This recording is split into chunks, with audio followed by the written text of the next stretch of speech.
How's it going, everybody? Happy New Year, and welcome back to the Looking Glass podcast. My name is Travis, and I'm here with the usual Dalton and Corey.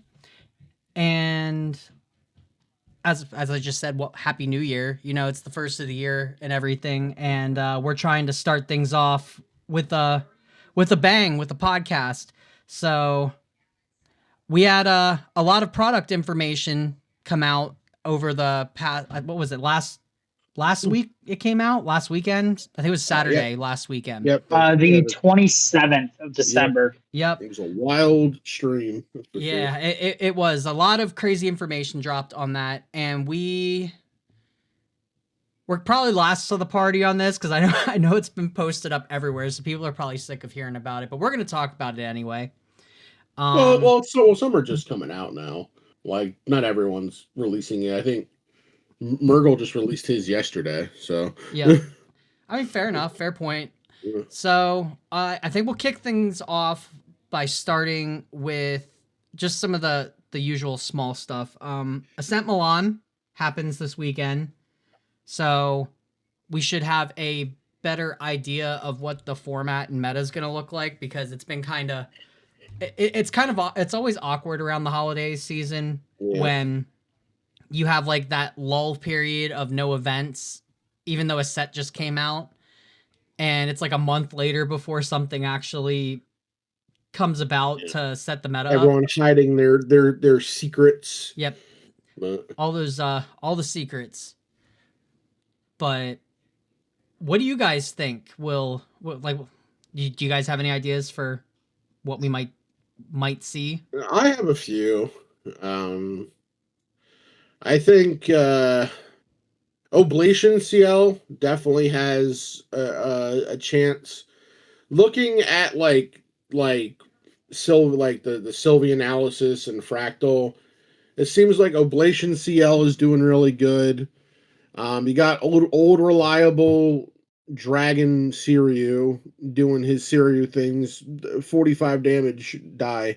And Fire Diana and Water Diana are doing some work. There, a lot of Fire Dianas are topping.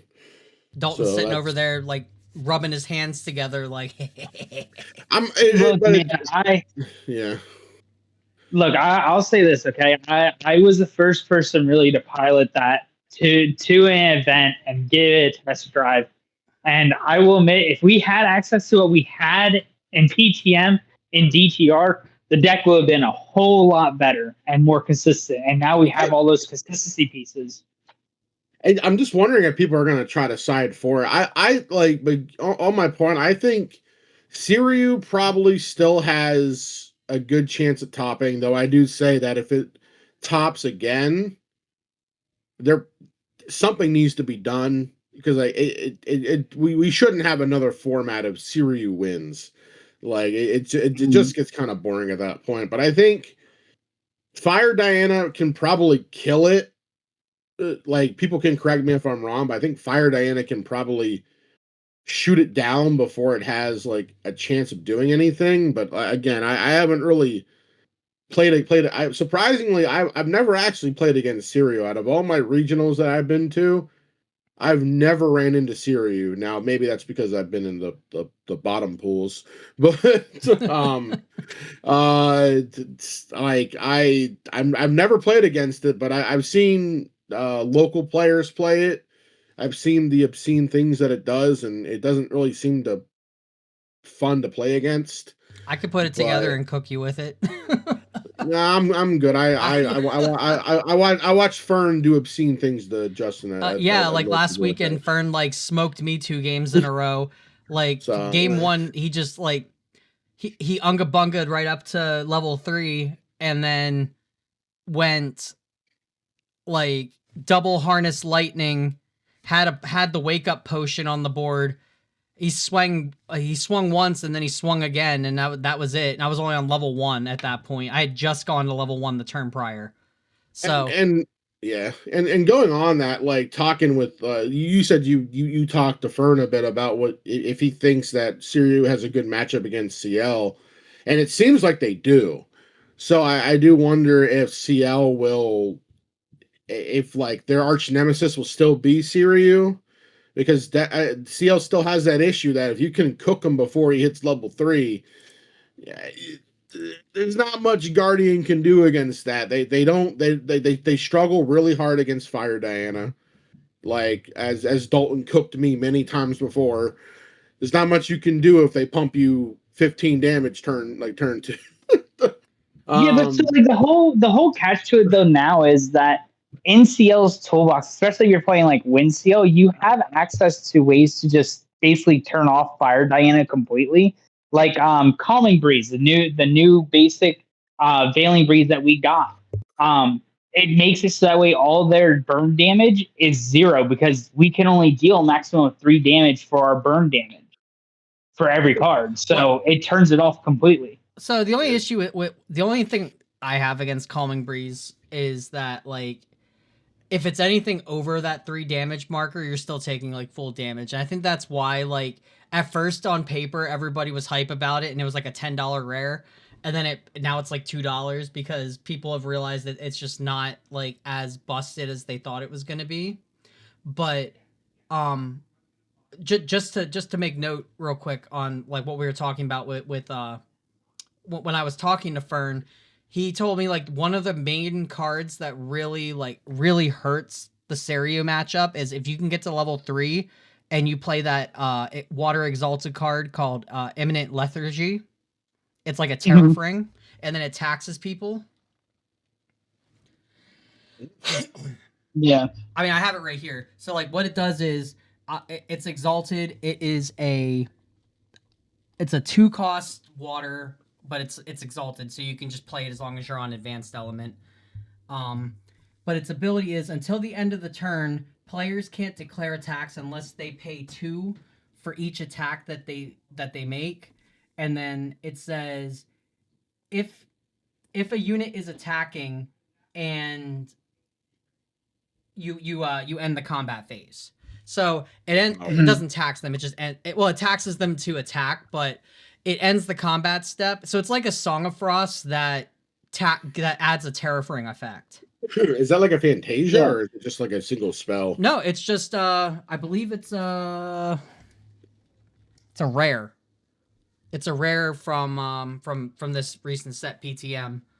Yeah, that's it's just a matter of like, is water gonna be? Because it seems like so remember it's exalted. You do not have to be in water to play it. Correct. Oh, I thought you had to be level 3 with the advanced element unlock. No. So the way exalted works is as long as you're at that advanced element, you can play. It doesn't matter what element the exalted card is, as long as it's exalted and you're at your advanced element, you can cast it. Oh, I never knew that. I guess it's because I never really ran up against any of the like elemental exalted cards. It's always just been Royal Decree, or sorry, not Royal Decree. Is it? No, I'm thinking of that Yu-Gi-Oh card.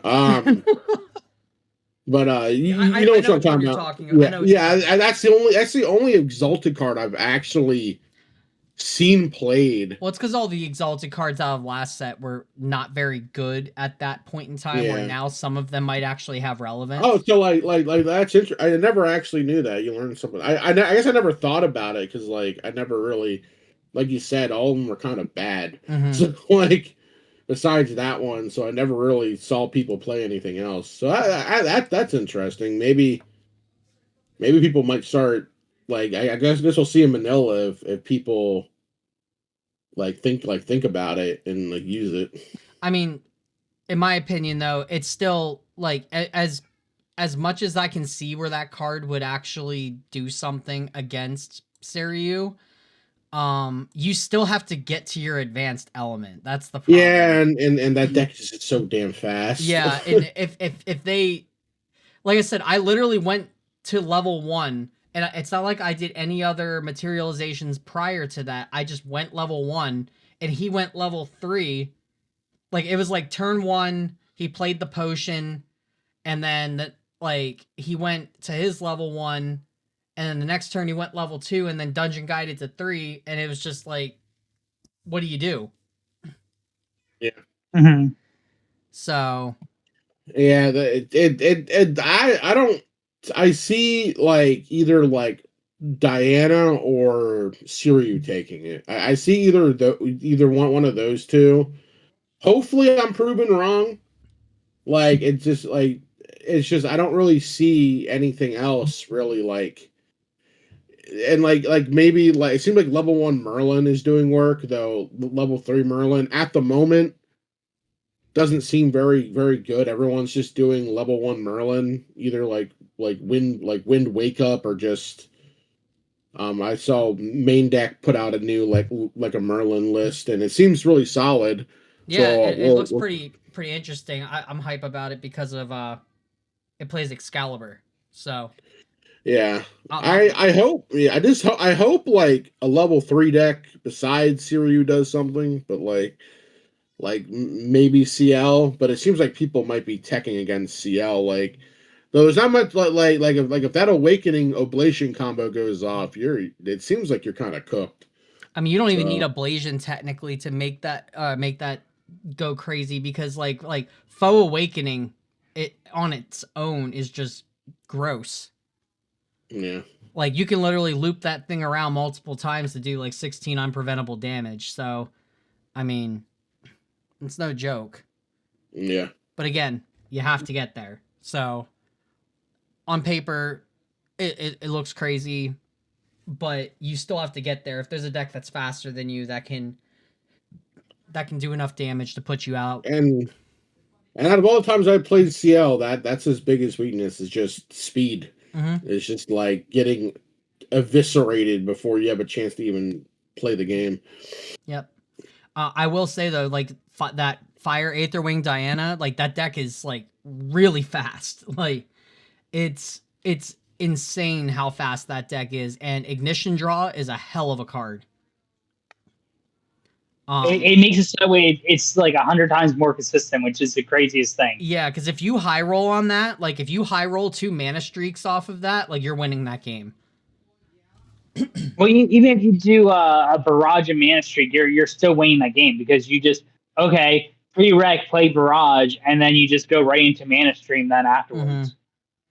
Yeah, or mana streak, and you just burn for 1, and then right there with dreams, you have enough damage right there to kill your opponent turn 0. If you can stick that one bow to the board that when it's loaded with exactly 3, you're basically swinging with ranged, you're doing like 8 damage. That on top of like any burn effects that you have, like Flickering Cinder or anything like that, like it just you just go off, and then it puts your opponent in a spot where they're like, okay, like do I level up or do I go Nullifying Lantern so they can't kindle me next turn? Because that's the whole thing. Because like now we have access to Intensified Fire, and we have access to a new Kindle Aether Charge. So both of them deal minimum 2 damage, so it makes up the last 1 damage we needed before and DTR to go and kill them always on turn 0. And with Ignition Draw, it makes it so that way it's searchable. Oh, and with Ignis Deus, with this new card ruling, it's so disgusting. With like Ignis Deus is infinitely better with the way that the new rules are with both players getting a spirit. Yep. Because it opens you up to do just like an insane amount of damage. Yep. But anyway, so yeah, Ascent Milan's happening this weekend. I guess we'll see where the meta shapes up on in terms of that. I know personally, I've been messing around with, like, I tried Chessman Alice at first, and like I tried Water Chessman Alice. Dalton tried Wind Chessman Alice. Both did not operate the way we thought they would. No, it does not, and they are very, very slow. Water Chessmen, especially. There's so I was talking with Kevin at Locals, and we were just breaking down like the different parts of it, and there's too many stipulations on each of the chessmen cards to really make them a viable strat on their own, because you have to have all the correct pieces and everything needs to go a specific way, and you're like your deck floodgates itself. That's the problem. Yeah, like that's I noticed that too. It's so funny. It does. Like your deck legitimately floodgates itself, and it's like, do you have the field spell? No, or not field spell. Yu-Gi-Oh, fucking Yu-Gi-Oh terms, man. Domain. Do you have the domain out? No. Oh, okay. Well, I guess you're not hitting for 7 damage with your guy, so that you can create a queen token to deal more damage. And then outside of the floodgates itself, the other main issue is that like the queen token is a token, and it's a token with no protection. So if someone just Zephyrs it, it's gone. You just wasted all that effort to get a token out there. And with how big wind is, like it's more likely than you think. It's insane. It's like, it might not be able to take damage if you have a pawn and stuff. That's cool and all, but like they can just blink it out of existence and it doesn't matter. Yeah.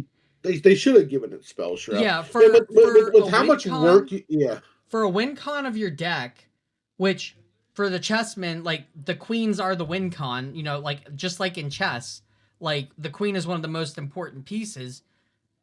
You should have given it spell shroud or something to make it stick better, because being able to just blink it out of existence feels really bad.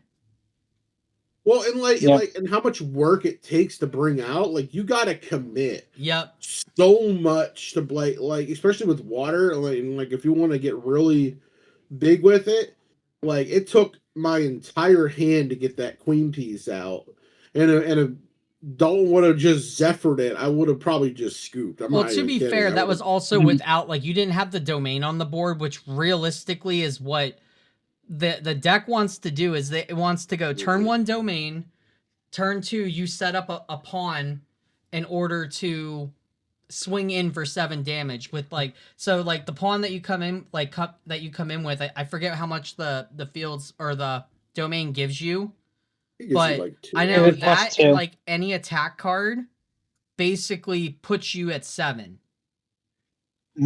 Because when I was playing against Kevin with it, that's what he did to me, and you're put in this position of like, oh shoot, like what do I do now? So, but I forget what the interaction was. There was an interaction that happened with that token. Oh, it had to do with me killing the token after it hit me. If you kill the token, like by retaliate, it was a retaliation. So I retaliated on him and killed his pawn piece. If you kill the pawn piece, you don't get the queen. Yeah. Which sucks even more. So it's just one of those things that like the idea is cool, but execution was not there. I think what will have made it all better is that they made a specialized spirit that will let you play both in one deck. Yeah, that's fair. If they gave you access to everything between the 2 decks, I think it would actually be something relevant. Well, here's to hoping chessmen support and RDO, because all champions supposed to be getting some kind of support. So I guess we'll see. The copium. But the copium is real. But like the same can be said for Dark Alice. I've been playing a lot of Dark Alice, especially like the water variant, because I was waiting for my bills to get here. The one time that bills are actually late in the mail. Yeah. Anyway, I thought it was funny, but while I was waiting for the rest of like my stuff for fire to come in the mail, I was playing water, and it was just like every game I played was just way too slow. Like once the deck gets rolling, it's cool. Like, yeah, you can heal almost like out of anything, but at the same time, it's so RNG based, and water itself is just way too slow. I did try fire. I was playing when Corey and I were play testing yesterday. I did try fire and it did work out a lot better. It's a lot faster, and Bill being a 4/3 really makes a difference.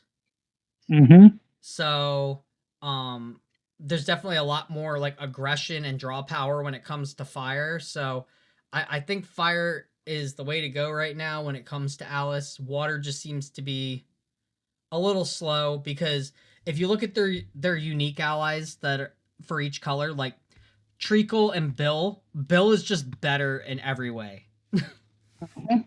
Treacle can heal you for a little bit and it has stealth, like whoop-de-doo. Bill's a 4/3 that can either be a cremation ritual or a discard from hand. Mm-hmm. So, well, not like you don't get to draw from it, but like you get to kill another specter, but Mm-hmm. you're putting a 4/3 on the board too. So it's just good in general. But anyway, um, I don't see, unless somebody has figured something out that I haven't seen yet. I really don't see, um, Dark Alice making it up there. Yeah, with how much apparently people are teching in anti-heal Mm-hmm. with Alice, I don't, because everyone seems to be like everyone's going to be teching anti-heal. I don't know how true that really is. I don't think, from at least from what it seems, people don't really feel like Alice is that even much of a threat. So maybe she might squeak in there, and then the next ascent, people will start teching in heals. But I don't know. If it doesn't seem like Alice is really on anyone's radar, but I mean that really would be the thing to focus on either way, because I know CL can abuse um the one heal from her. that is true. Yeah. Um Yes, they might be teching it for CL. Funny well, and enough. we're also Well, we're at the start of a format where aggro is king, so they don't want you to heal off the damage that they just put onto you, so they're going to probably play like anti-heal stuff. they're also probably going to play like Infernal Vessel and just absolutely minimize the amount that you can get. Mm-hmm. Like, I mean, like, let's take, for example, Xander. If anyone decides to play Xander with Luxem Sight, okay, cool. Infernal Vessel from the Regalia deck. Now you're going to gain whatever you're going to gain -3. So instead of gaining, like, Luxem Sight is completely voided then because Luxem Sight recovers you, what, 3, I think? It's either 2 or 3. I can't remember which one. It's not 3. Yeah, it's 3. So you shut off Luxem Sight completely. Mm-hmm. The only thing that's relevant in Alice would be the 2-cost heal 8. Because the rest of her stuff, which is like her inherited effect and everything, for the most part, you can just play all the counters for curses in there and just dump the curses right from her lineage. I mean, So the most she's going to heal is 3. I don't think we're going to see Xander anyway, because Regal Inquisition just eats that deck alive. Yeah. Like if you can stick a Regal Inquisition to the board, because there's 2 different versions of CL. There's Ablation CL, and then there's the one that I forget what his name is that was playing it, but like it was like a Regal Inquisition loop with the one Umbra card that CL has that can play an omen from your omens, basically. Grim Pastiche, that's it. Okay, sorry. Yeah, you Grim Pastiche it, so you just keep Regal looping them, and it just once they've lost all of their Luxem cards, like there's really not much that deck can do. It doesn't have any other source of damage. So, but like that being said, I guess we'll see what happens. It'll be cool to see like what makes it up there. I'm really hoping for some interesting lists and not just to see more of what we saw last time. So, but that aside, we do have more news, more exciting news than the first ascent of the season. But we got our announcement for Pantheon finally, which was like major because we've been waiting for this since HVN. So it turns out Pantheon is going to be kind of like their Grandarchive's commander type format. Yeah. So, it's I guess there's a mechanic with lesser and greater boons that kind of act like trap cards in a sense, where you can like spring them at a certain time, and they're supposed to like really. Go ahead. It's not really that spell or trap cards and whatnot. So they're not fast activations outside of one, if I remember correctly. But you can't respond to them. Basically, they have special interaction. They're like a boon of the gods. They just say no. Yeah. You can't respond to me. Yeah. Correct. It's considered the power of the gods because Pantheon basically is a singleton format that they're advertising where you utilize the power of the gods that you are representing to go and fight on their behalf. Yep.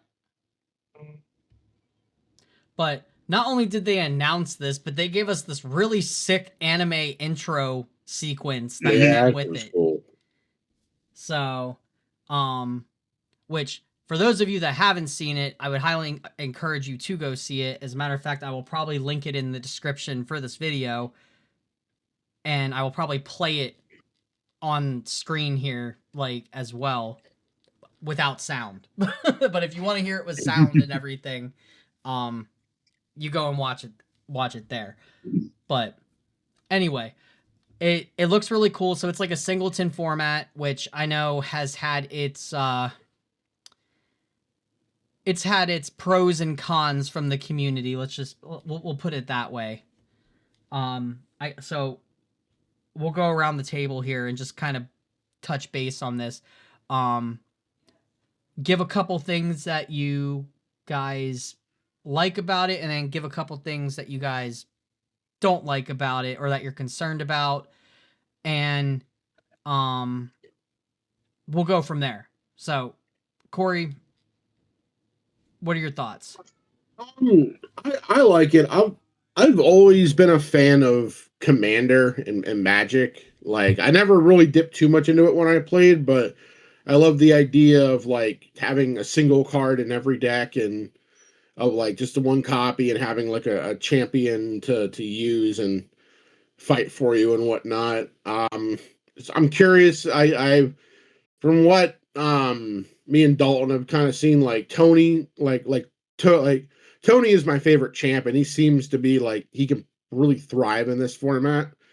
So I'm excited to see, and I think it was Silidar that said it.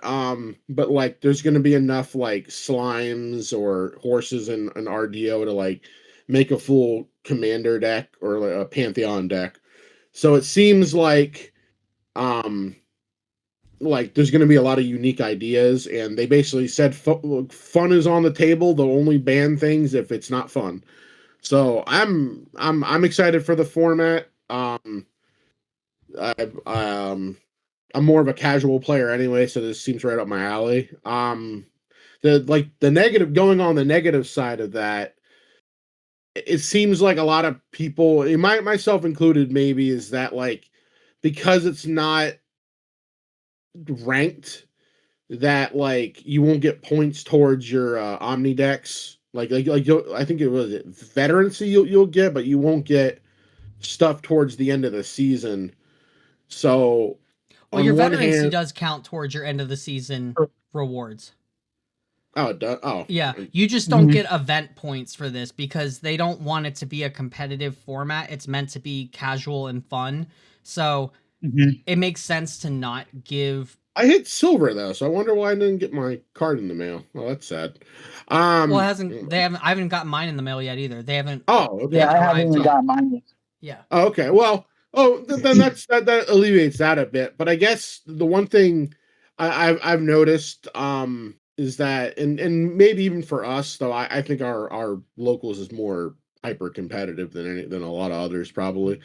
But that it might divide the community of like your LGS. Like, if people want to play Commander, will like the people who just want to like who like Magic and like love Commander and kind of wish the game had that type of singleton format will just play that from now on, then do competitive, or there's too many competitive players and you don't have a way of playing singleton and it might drive people away. I think it is like a thing worth thinking about, but I don't think it's worth dooming and glooming about. But it is something that is a concern of the community of like, how will your local game store react to this, and like, will there be enough interest to get people into it, or will like it just kind of fizzle out and people just kind of stick to like standard format? Though I have heard that people are like using this announcement to get their Magic Commander friends into the game, saying like, "Hey, there's a Commander format, give it a shot." And so I am another positive note. I am excited to see how like can we get people who love this type of format into the game. Yeah, no, that's the big thing there is like it definitely is Weeb's way of like, shots fired when it came to trying to get people over from Magic Commander and stuff like that. In terms of what you were saying about like concerns about like the shop like being like having players like split between these two formats and everything, I don't think it's really going to be an issue. The way that I look at it is that this is a casual based format. If anything, it's going to draw new players in, and then any players that would go to that over like competitive or like standard, they're already sick and tired of getting like beaten down every week by higher level players. So if anything, it's going to keep players involved in the game, but in a different format. Whereas those players either stop showing up to locals anyway, or are planning to just quit and stop playing because they can't play in a format where everybody's kind of on an even footing. I just as one last thing. I guess the reason, like, because I read the comments of the stream. I know it's silly to do because of how toxic people can be, but I think a big thing is, I guess, and even in some other places, I guess some people who came from Magic who played Standard don't like Commander because Commander stole.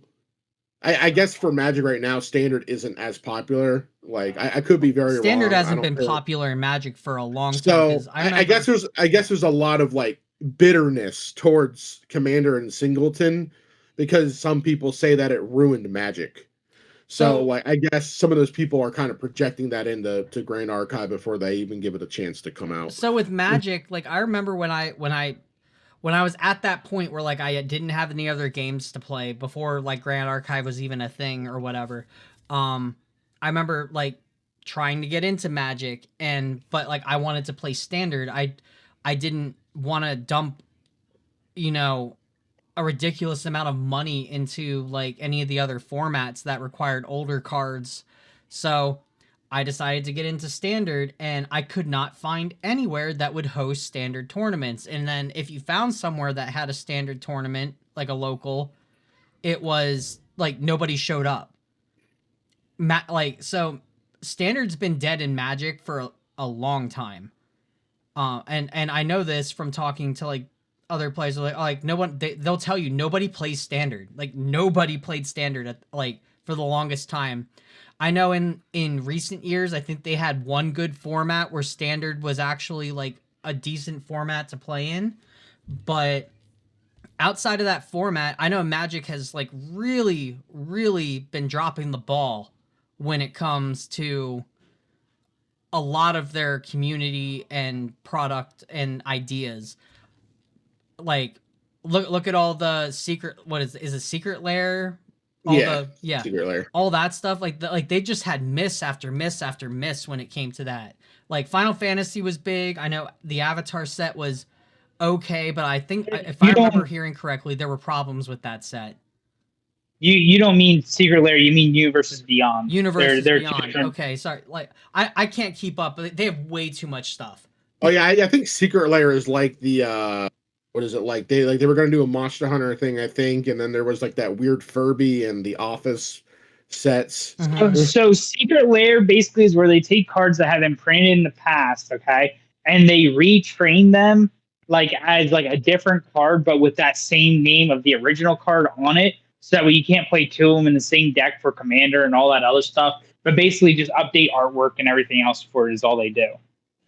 But either way, I just know that they've dropped the ball a lot with many a different thing recently, and not even recently. It's been like the last couple years. Like they've kind of just been on a losing streak. But I think this really is like a shots fired type of thing here, where like this is kind of a step forward, because like there's games right now that are succeeding, and then there's games right now that aren't. Like look at Riftbound. Like Riftbound's a mess right now. And if they don't get their stuff together, it's not gonna succeed. Yeah, and well, for Riftbound, it's a lot of like, even though it is important, it's a lot of their tournament and distribution. I think people say the game itself is really fun. It's just hard to get product, and like the regional, like Houston was a mess. So we're not gonna touch base on that. They really got to get Vegas handled, or like people don't see it really surviving. But yeah, anyone wants to hear how badly Riftbound has kicked off, go watch the True Champion podcast about it. They break it all down. Yeah, but yeah, what are your thoughts, Dalton? I know you've been really hype about not Riftbound, Pantheon. So, obviously, first off, I think I don't like Riftbound as a game. I like collecting it, but so on. But regardless, so to Pantheon though, it's actually funny that you guys bring up about talking to Magic the Gathering players, because like I've been talking to like my old group of Commander players I used to play with like every week. Even Gary, the store owner in Lebanon, I was talking to about Pantheon. I was talking to him actually this morning about it. That's right. I never did get to ask you to talk to Gary about it yet. Yeah, I talked to him this morning about it, and he was surprised. He's like, do we know all the rules and everything yet? And I was like, no, they're still working on everything. I was like, I send the links and whatnot, and he's like, this is so cool. He's like, I might actually have to build a deck just for Pantheon. And I'm like, yeah, man. I was like, it's definitely worth it. I was like, I said, it's not like it's anything like crazily expensive. I was like, I said, it's not like Commander where I'm paying $50 for a copy of Force of Will, and I'm paying $30 for Pact of Negation, $30 for Force Negation, etc. for all these counterspell decks, or playing like Mono Green Stompy, where you gotta pay like $50 for a Trader Hoof Behemoth. Like it's not anywhere close to that expensive, which is the best part of the whole entire Pantheon format, because a lot of it's so cheap. And that was something that him and I were talking about, and he was talking about how he might have to start like with RDO stocking up on product and everything just to have in case he decides to get into specifically Pantheon style locals. So, but regardless, but not only talking to him, but talking to Commander players, a lot of them are interested in the format because they're like, we don't have the money anymore to play Commander the way we want to, because there's CEDH, and a lot of players that played CEDH, which I played CEDH for years before I decided to finally quit it. And like, they're all like, well, we have no knowledge on what's going to be BDIF, best deck and format and everything for Pantheon. So like, it's a clean slate that we can all come into fresh and build up from the ground up. Yeah. And like, that was the biggest thing for a lot of them. Now, the things that they're most worried about really is like things that are staples like Carter, Sadie, etc., being as high as they are. If you decide to play like an assassin build, you would have to go and get one singular copy and spend $60 on it. But they're like, is it really worth it to buy these things to go and help these decks out? And like, as I told them, like, if I was you guys, I would invest in something that's smart and cheap. Buy some of the structure decks. Buy the structure decks to start off with for Pantheon, and just be, open to expanding upon that, because that's going to be your cheapest route to get into a new format. You can also let them know that like proxies are legal in local play. So like if they do want to try, yeah. Correct. In local play, yes, but a lot of them are talking about like actually attending regionals and whatnot. Oh, like the moment Pantheon becomes a thing for like a regional side event, they're talking about going to it, because a lot of the time these commander players that I played with, they're used to traveling like all across the world just to play CEDH events. Hell, there's half of them that I used to play with where we used to go on a cruise ship for a week. Well, so just to play Magic the Gathering. So they've already said like it's not. It's meant to be a casual, fun format, and correct. They don't intend to have events for this, which is why it's not getting event points. If there's an event at all, it's going to be held at like every ascent as like a side event type of thing, where you sign up for a pod, they try to place you in a pod that like doesn't have all the same champion or something, you know, just to promote the fun even more, because who wants to play against, like, who wants to have like 4 Dialchans like throwing flowers at each other? Like, I don't know. Correct, but they're still going to be abiding by the rules where no pieces are going to be made available for it. Yeah. So it's still the point of that they have to understand that, you know, if they want to start off in this format, it's best to start off with one of the structure decks that's coming out and build off of that. Yeah, of course. Than what it is to sit there and buy like Sadie's, Carter's, etc., which are like $50 to $60, or buying a Looking Glass for $190 currently to go and play in this format when they're uncertain as to what they want to do and so on and so forth. And we'll touch on that in a second. That's what I'm telling them. That's already been cleared up anyway. Like, you know, like you and I did a video on it. They're reprinting Looking Glass and oh my God, Lost Providence. There we go. I was about to say I'm drawing a blank here. Well, they're reprinting most, if not all, the UR regalias, I think, except Spectrometer, I think. Spectrometer and Mercurial Heart, which are both like dirt cheap. Well, remember, their own, like, besides Lost Providence and Looking Glass, because they realized that they messed up on them, these reprints are only for our DOA and FTC at the moment. Yep. So, those were the hardest ones to get a hold of, because right now there's plenty of altar product for ALC and Mercurial Heart in circulation. Well, I find it funny, though, just on this point of, like, talking about, like, what Dalton was talking about, Carter and Sadie. It's funny that, like, right now, Pendragon is less than both of them. But, like, there's more of circulation of, like, the Ultra editions for, like, both of those sets. So, I don't know. I guess there's somewhat of an irony there. Like, Sadie's are, like, 65 right now, and Carter's are 65 to 69 right now. So it's like I get Dalton's friends' concerns, because like I kind of wish that like they would have just slapped those two in to get reprinted, because it is kind of ridiculous how expensive they are. The reason right now. Pendragon's dropped in price is there's 2 reasons. So one, the recent announcement of a reprint of it is now going to, you know, make all the difference. Like, but it was also printed as a prize card for making day 2 at Ascents last season, and I don't know if that's carrying over to this season too or not. But if it is, like, anybody who day 2s an Ascent gets a Pendragon like CSR. Well, like, even back then, like, Pendragon was cheaper than Sadie and Carter for like a while. Like, well, I guess they were the same like, people have started buying them like all up. Like Carter, I've looked at it recently. Carter and Sadie recently got bought out because of Merlin and CL. So I kind of hope that they might go down a bit if Merlin and CL don't do well this weekend. But like it is a right concern, like, because like we still have, like, if people get interested in CL or Assassin in general, it's like you just kind of look at that price and you kind of just like grimace a bit, because like they play like 3 to 4. Like, I don't know how many Sadies people normally play. 4. Yeah, so like 4 Sadies and then like 2 to 3 Carters. I've noticed a lot of CL lists playing 3 Carters, and like even one copy of each is still like, oh, that is a chunk. Yeah. So, but the whole big thing for them though is because, like, even though it's a casual format, okay, in comparison to like Magic the Gathering Commander or even Epic Stories from Force of Will, okay, I don't know if either of you guys looked into Epic Stories or not, but I used to play Epic Stories, and you could build a competitive like Epic Stories or even Commander deck for $50 to $60.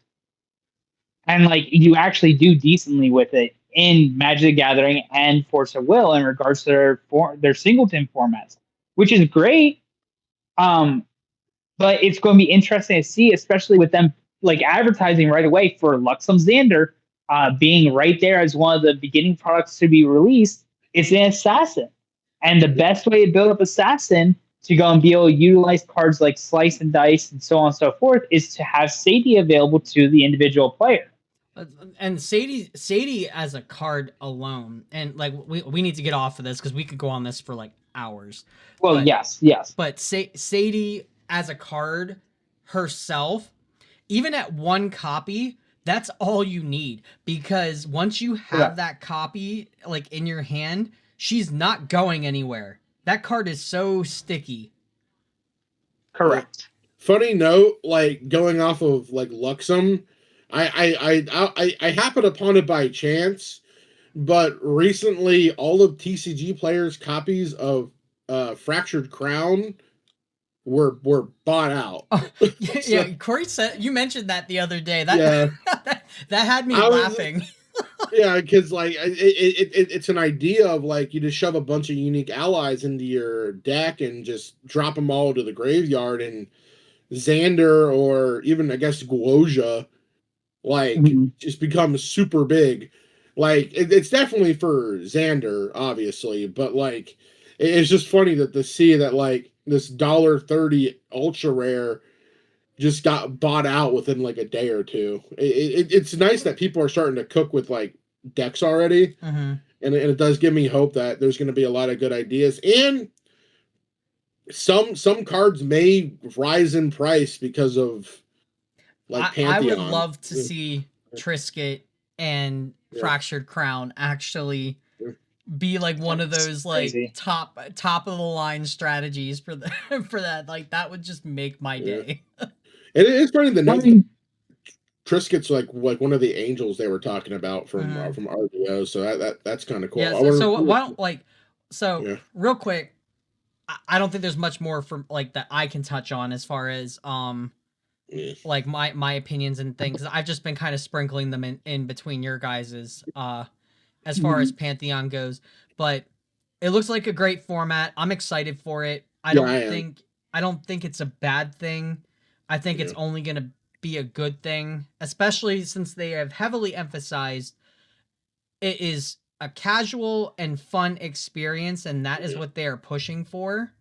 It's not, you don't get event points or anything, so there's no reason to be competitive in it, because the only place you're going to get any kind of packs or anything is at Ascents. And then they also said that a lot of like your like the ways that you're gonna really win in a game of Pantheon is not just from winning, but it's having a deck that's unique and interesting, and everyone that you played with, if they all write a nice comment about what you were playing, you know, it's supposed to actually mean something. So I want to see how all that pans out and everything, but I'm excited for it. And I guess we will over the next coming months. And the pre-con deck prices aren't bad either, like at like $40. I think that's a nice. I think that's fair. That's the same price as a Recollection Light. Yeah.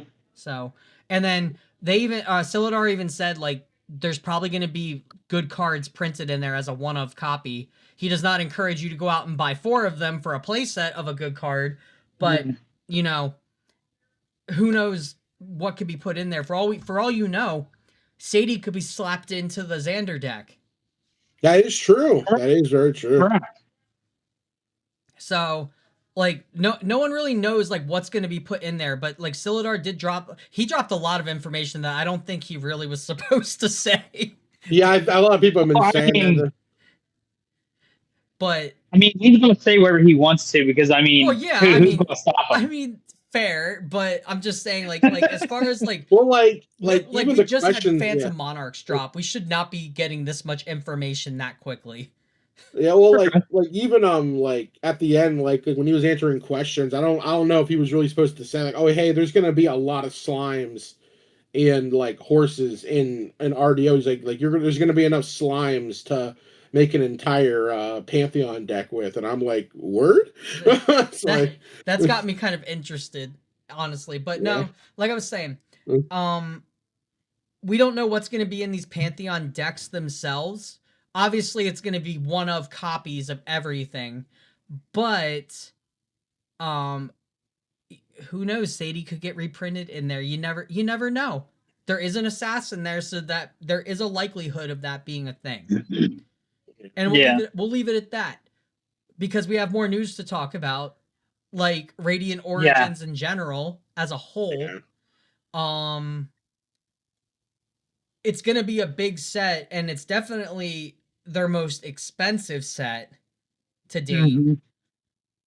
But disclaimer on that, it's only because of what it is. It is a capstone set with over 400 something cards in it, and a good portion of them are reprints.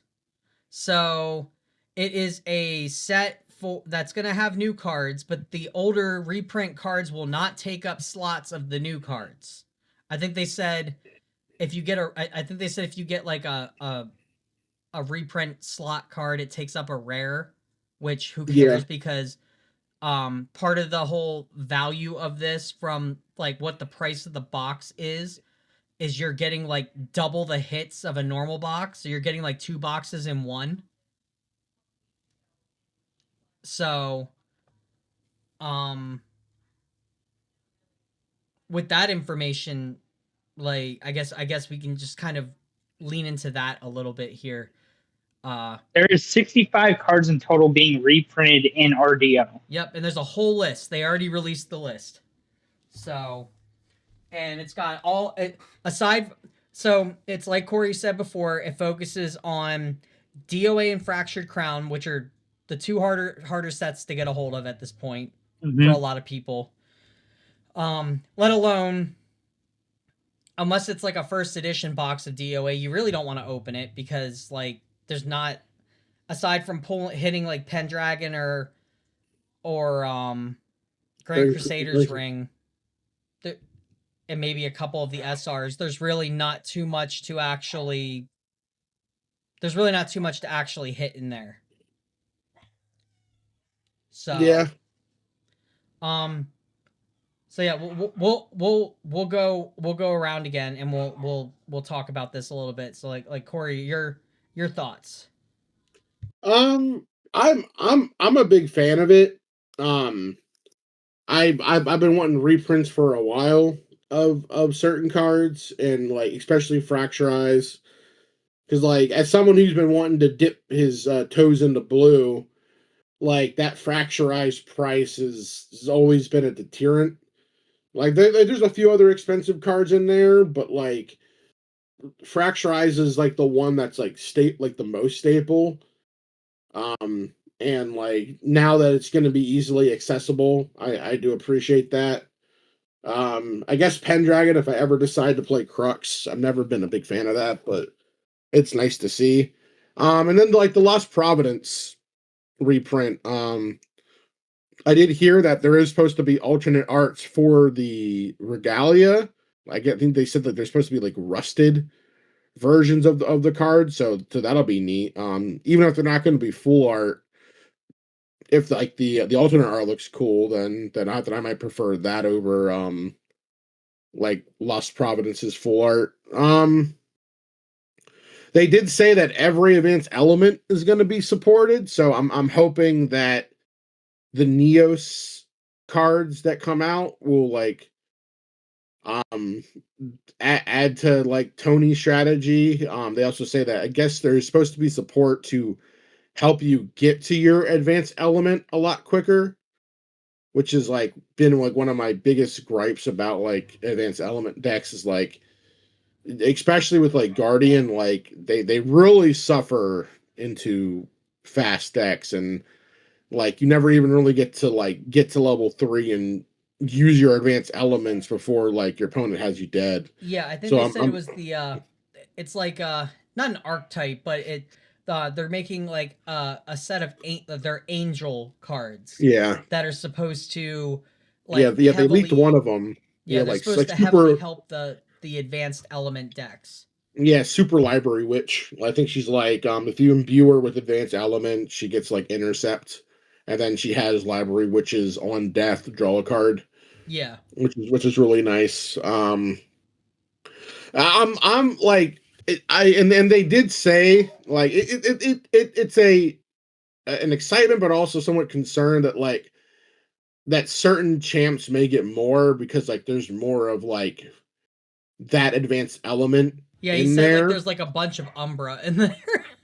Yeah, and like I'm excited, but also like I want it's just the biggest like Arcane and Neos have been like the least supported advanced elements for like the last 3 years, and like it's I hope they get enough to have like more to work with. Like Neos has a really good end game, but like I feel like they just, like from playtesting Tony this format, I feel like he does need a little more.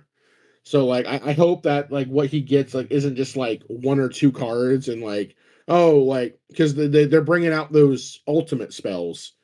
And I'm hoping it's not like, oh, here's an ultimate spell, here you go. But like, I'm not trying to be doomer about it, but like, I feel like certain events elements are more beloved than like others. Like Terra could use some more stuff, even though the stuff they got in the Alter Edition seems to be pretty decent. But like, I really hope that they give like Arcane and Neo some love. I know people may like, I know you were saying like Arcane's fine as it is, but like, I don't. It seems interesting. Like I'm not really miffed about the price. I actually think it went down because wasn't it 200 on the stream and now it's down to like 191.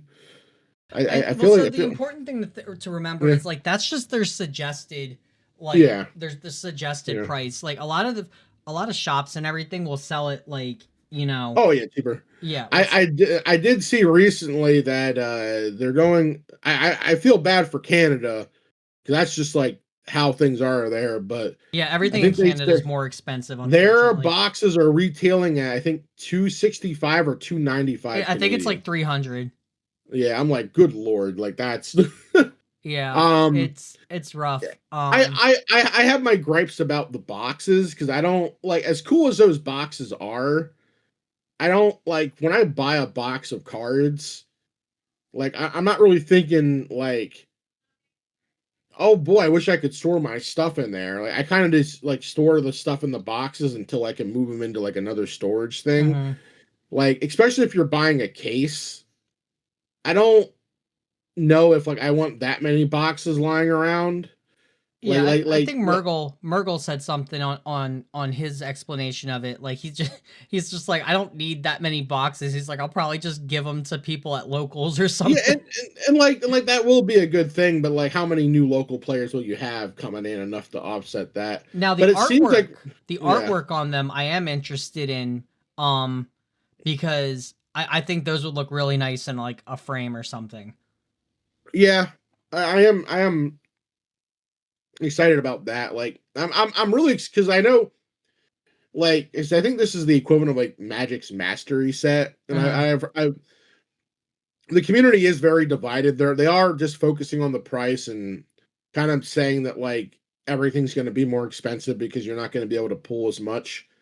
I think that's too early to tell. I think there's going to be, especially if they're like, well, whales are going to buy the set. I'm like, well, if whales buy the set, that means they're going to buy cases upon cases. I love how we're using like whale terminology in a card game when it's like a gotcha term. Well, people, I don't know if it's just like an actual hurtful rib, or if they're actually like just joking about it. But I guess Grandarchive is the gotcha game of card games. Mm-hmm. Maybe it's because like when they were advertising at Evo, people thought it was a gotcha game. Like I legitimately, they didn't even know it was a card game. Like they just thought it was a new gotcha game. Gotcha. So I guess that's maybe where it's coming from. I don't really have any proof, but that's let's get Dalton's. Just so we're already way over time. So we do got to kind of like get through this. Dalton, let's hear. Graze the surface, please. Yeah, that's right. Dalton. So personally, as Corey said, RDO basically reminds me of the Master Sets for Magic. It's a nice way for them to reprint stuff that we've been struggling to get a hold of. Cards that are difficult for new players and returning players to get a hold of from older sets. Makes it a lot easier for them. The thing I'm most excited for is the Recollection deck because I personally think it's where we're getting our second Neos champion. Yeah, we did not. I think it's where we're getting our second Neos champion. So I'm not excited for the champion. I'm more excited for the fact that about the reprints for that because for the longest time, you hear new players come into the game and like that's their biggest ragging point is oh, these cards are so expensive. I can't get a hold of them. I need 4 dungeon guides. I need Grand Crusader's Ring. I need X, Y, and Z, and I can't obtain them. It's one of those things that it's finally here. You're finally getting your stuff, and now there really shouldn't be any complaints because and that's. Between even Frostborn Paladin's getting reprinted too. Yes, so Frostborn needed a reprint in there.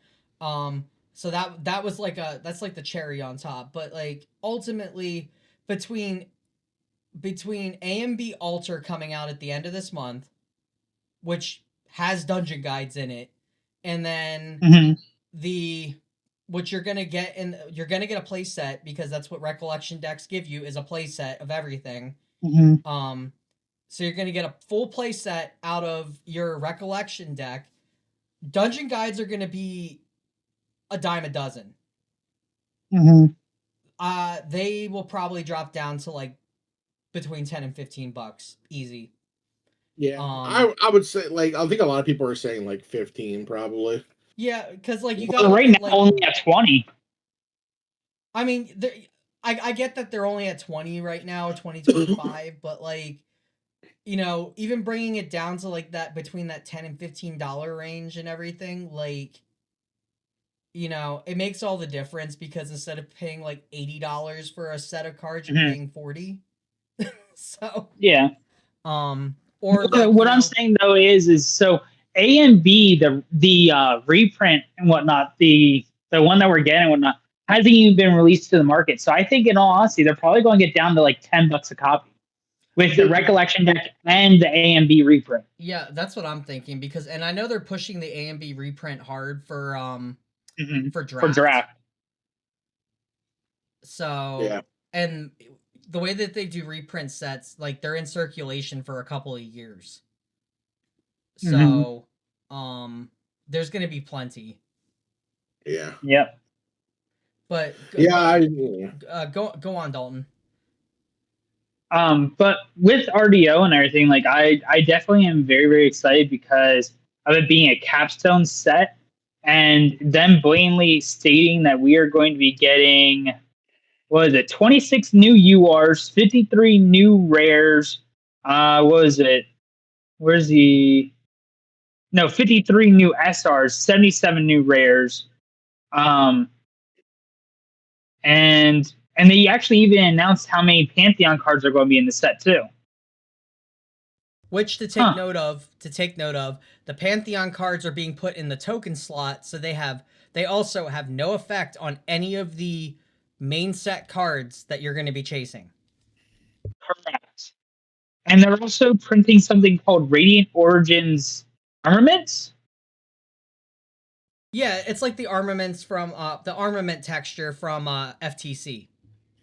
Well, remember, I wasn't playing back then, so I have no idea what the other that night means. When you were here, the smoke bombs that I showed you, the scratch and sniff. Oh, that's okay. The scratch and sniff smoke bombs. Okay, they call them scratch and sniffs. Okay. Yeah, that's those are armaments. PTM's version of armament was the Looking Glass sights. Mm-hmm. Okay. Yeah. I mean, that'll be pretty cool. There's 21 of those. Yeah. But they're in SR instead of UR, like how the sites were. The sites were all UR. Mm-hmm. Yeah. So. And they did say that the CSR chances got raised too. Yeah, that's right. They said it's 2.5 times the amount for SRs and URs in every box. Yep. So that's a little concerning to me because, you know, I have flashbacks back to FTC where, but back then it was guaranteed one per case, so there's a difference there. But the heightened rates kind of have me slightly concerned because, Mhm. you know, there is question of like, can you weigh out a CSR out of like a box basically. Mhm. But that's a way that's a really obscure problem to even think about. um Mhm. I know the biggest gripe is the price of the set, but ultimately what you have to remember is that you're getting 2 boxes worth of stuff roughly for the price of Mhm. one, and the price does balance out when it comes to that. I know there's been things said that like, oh, because they're not like, you know, rippable paper boxes that you just throw away, that's adding to the cost. It's still cardboard at the end of the day. You're not paying that much to make the boxes. You really aren't. Even to make them at Mhm. like, I think at the lowest quality they're going to be is like recollection deck cardboard, which is still pretty damn good. Mhm. Like, even if Yeah. they were at that rate of like quality, I really don't think you're paying that much, because that's like saying, oh, you're paying that much extra for your recollection deck too. Whereas if you do the Mhm. math for a recollection, like a full recollection deck, you're getting 3 packs, play sets of every card in the deck, so main board and sideboard and regalia deck, Mhm. and you're also getting a pack of Dragon Shield sleeves that MSRP for $20 plus. Yep. And usually these recollection decks are like $50, $60 tops. Now I'm talking Mhm. US. I can't speak for Canada. I know their prices are higher. I just want to put that in here just so that there's not like, oh, well, we pay more for it. Like, I'm going by our US prices here, and you kind of have to Mhm. convert that to your price. Like, that's just like, Yeah. but that's like saying you're paying and you get the box with it, but you're not if you do the math, you're not paying for the box. The box is just there. And I can't Mhm. imagine it's any different for these packs, because you're still getting like a good number of packs, and if you do the math of 2 boxes together, it adds up. Yeah. Mhm. Yeah, I personally think, 'cause I don't want to get too much into it, No. but I think like there's a lot of people who just like buying a box, like just like one Yeah, box. Like and I and know I there's, yeah, understand I that. know, Yeah. and like now this is a little more like unaffordable, even though you're getting more cards to rip. But I guess some people only have enough to put in for one. Well, so the way that I Um, see it is, because of the holidays and everything, this set dropped at the beginning of December. We will Mhm. not be getting RDO until April 3rd. yeah, Correct. So that's like a 4-month time span between, I mean, yes, we just found out about it last weekend and everything at the end of December. So you still have 3 months to plan ahead and, you know, set aside yeah, to do this. And ultimately, at the end of the day, anybody will tell you the best way, like, yes, you might like ripping product or something. If so, buy a couple packs. You know, maybe you'll get a good hit. Like, there's a high chance you'll get a good hit. But So at before I forget, as a side note, did you guys see the lore drop for the Mordred stuff? there's a lore drop. Yeah. So it just tells us what happens after the story of Cambria. Okay, all right. Hold that thought. We'll dip into that real quick after we finish this up here. Um, I didn't know that drop. yeah, I had no idea either. I So didn't yeah. know it until I was reading it. I didn't know until I was reading it too. All right, we'll I touch just I that. was We'll touch reading on that. it. We'll touch on that in a second here. But like to close out like this part of the conversation, um, the best way to go about getting things is to buy singles anyway.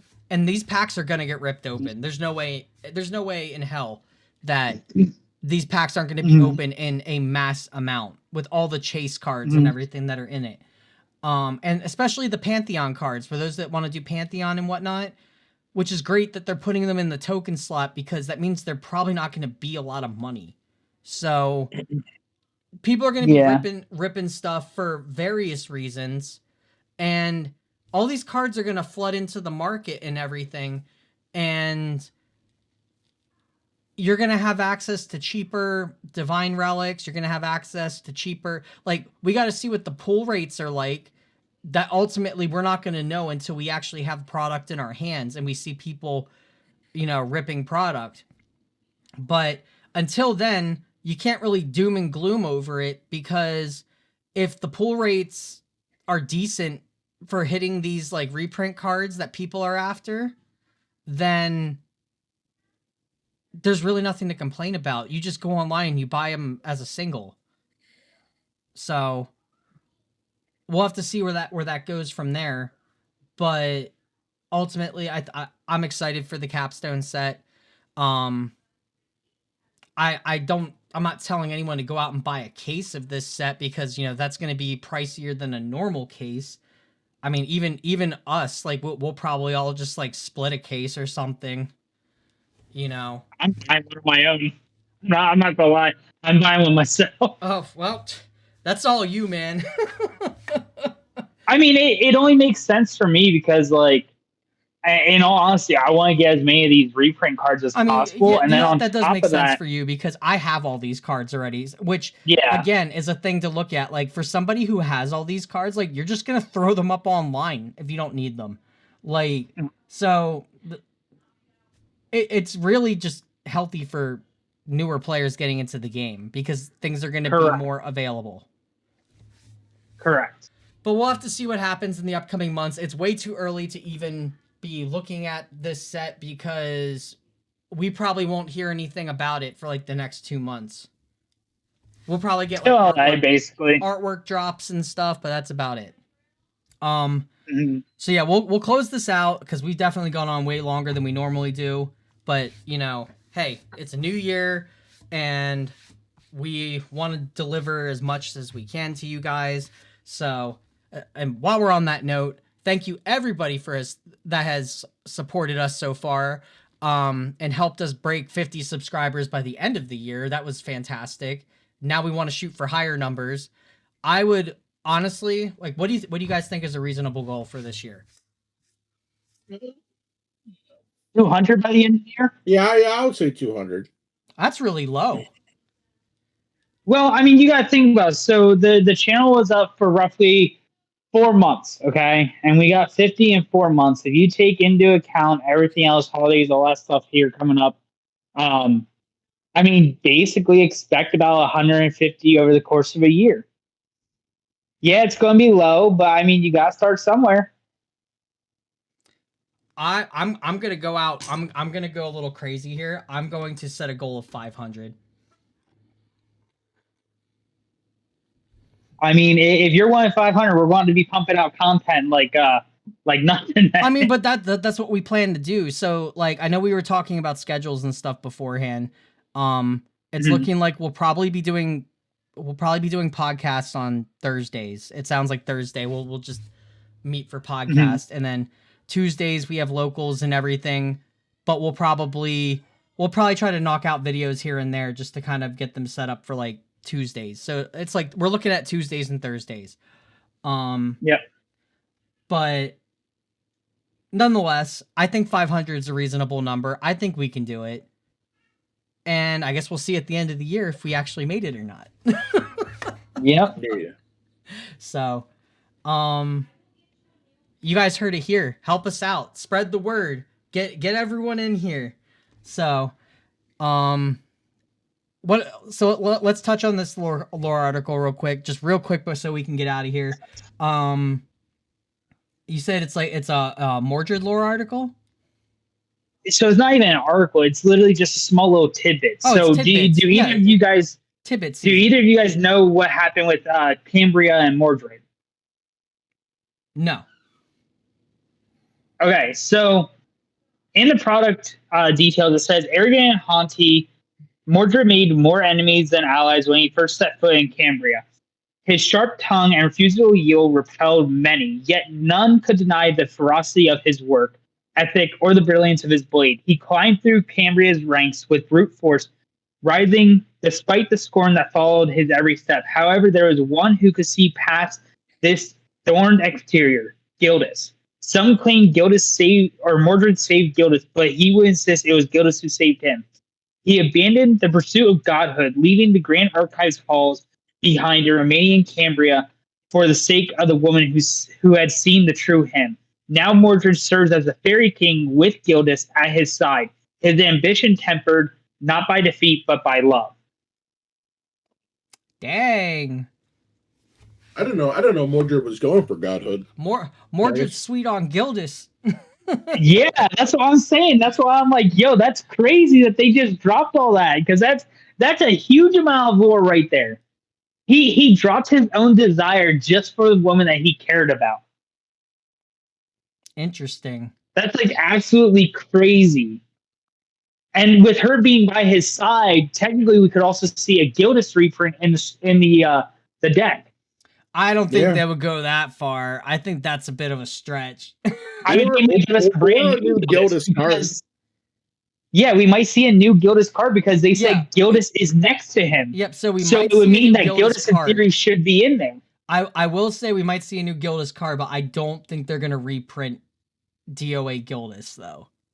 Well, no, Gildas is getting a reprint in RDO anyways, right? Okay, well there you go. That's where the reprint's gonna be then. Because she was an SR, right? Yep. Yeah. I think I saw Gildas in there. Well, let's see. Cool. Nice little tidbit to end things off here. So, I guess we'll be back here next Thursday and every Thursday from here on out, because I guess that's the day that we've settled on. So look forward to that. Although you guys will probably get this on Friday, so we'll be recording on Thursdays, and because I usually have to do the editing and stuff, it'll be up by Friday. So yeah, I'm a parent. I have an excuse. What's yours? I work 2 jobs. Fair enough. I work 18 hours a day. Come on, my boy. Fair enough. I mean, there's more to it than that, but we're not going to get into it here. But anyway, thank you. You're not wrong. Thank you everybody for watching. We really do appreciate all the support that we've gotten from all you guys, and we look forward to seeing more of you, and hopefully we'll get to do some of these live here soon. So look forward to that. But as always, thank you so much again for watching, and we will catch you guys on the next one. So until then, we'll see you later.